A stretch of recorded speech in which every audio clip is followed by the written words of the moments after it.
of another great American medical doctor, Paul Farmer. Some of you may have heard of him, who founded this organization called Partners in Health.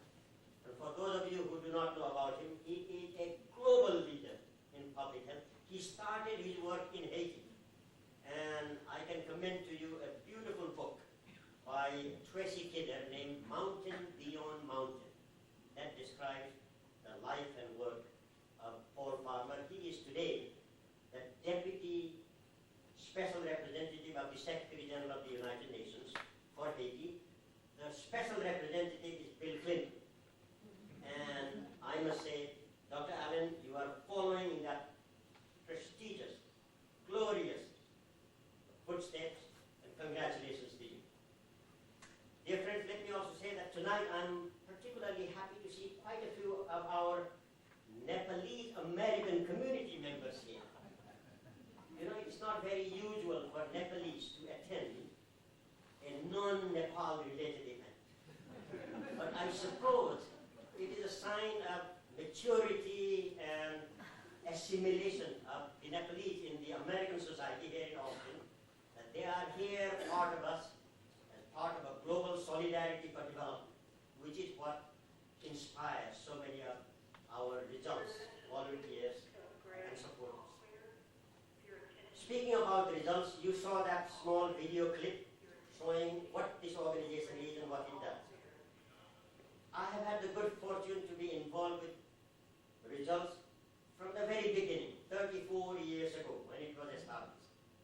At that time, I used to work for UNICEF, the United Nations, where we had a very visionary and a dynamic leader, a man named Jim Grant.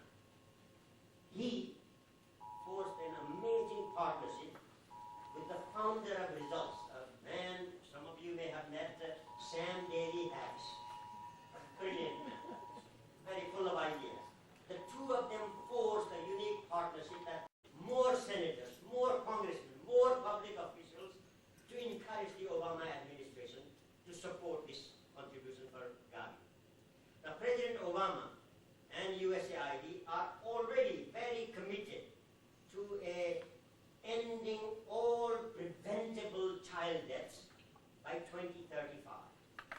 If that goal is to be achieved, immunization will be a key to that.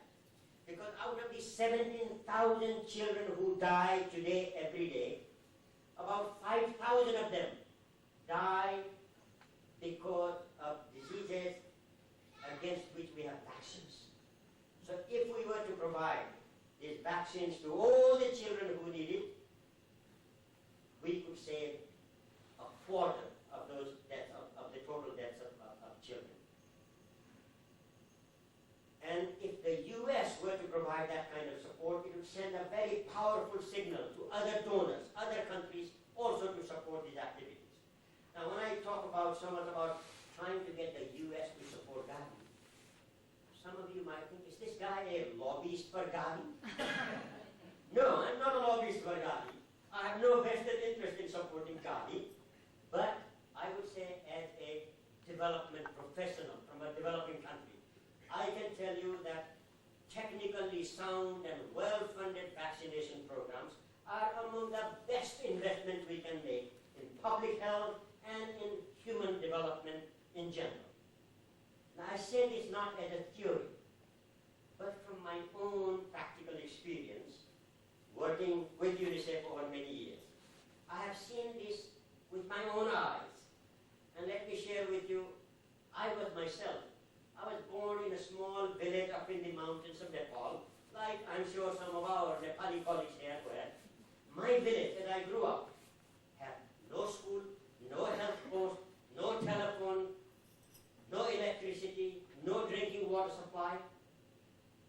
The only vaccine that I got as a child was actually against smallpox. There were no other vaccines. Thank God smallpox is no more around. In my village and in that area, women dying during childbirth and children were dying was so common that many families used to have 8 to 10 children in order to ensure that at least 3 or 4 would survive. years ago, when I left my country and came to this country to go to school, to go to college, 40 years ago, every year 400,000 children were born in Nepal, but 100,000 of them died before the age of 5. High rate of child mortality. Now, 4 decades later, last year, 600,000 children were born in Nepal, but only 24,000 died. So down from 100,000 to 24,000, although the population has increased. Now 24,000 children dying is still too many, but it is a big progress from 100,000. A big reason for this massive reduction in maternal and child mortality in Nepal, as in many other countries, is because of immunization. Today in Nepal, Nepal is one of the poorest countries in the world, $700 per year per capita.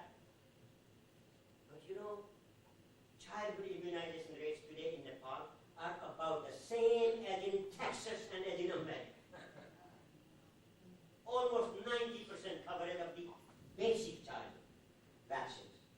We still do not get some of the newer vaccines, the more expensive, the pneumonia, diarrhea, the rotavirus vaccine, but we are on the way to getting those vaccines. Gavi has played a very important role in Nepal and in other countries to provide such vaccines and to support health systems. So you can see the importance of vaccine and the need for the US to support. Now, dear friends, let me conclude with one small personal story. Last year, I traveled to a very poor, remote district of Nepal. My Nepali colleagues will know the district of Acham. Mangal Sen is the headquarters of that district. There, I asked an old lady. She was in her 80s. I said, Grandma, you must have seen so many changes in your village, in your long life. Tell me, what are the most important changes for the better, and perhaps some changes for the worse in your community? The old lady had many, many stories to tell. But one of her remarks really touched my heart very deeply. She said, she pointed out to a small hill down from her mountain village. And said, you see that little hill there? In my own childhood, when I was a young mother at that time, we used to call that hill a burial site for children. Because so many children used to die, we needed a place to bury them. And she said, nowadays, children don't die. So we no longer need a burial site for children. And she pointed to the other side of the hill, and she said, and you see on the other side of the hill, the community had just built a small kindergarten. And I see so many children playing and singing and studying and enjoying themselves. And I will tell you, the happiest, the best change I have seen in my life is to see that kindergarten, children playing, singing, not dying. So I would say, dear friends, to all of you who have been volunteering for results, who do such tremendous work, your work here contributes to closing down of those children's cemeteries and building of those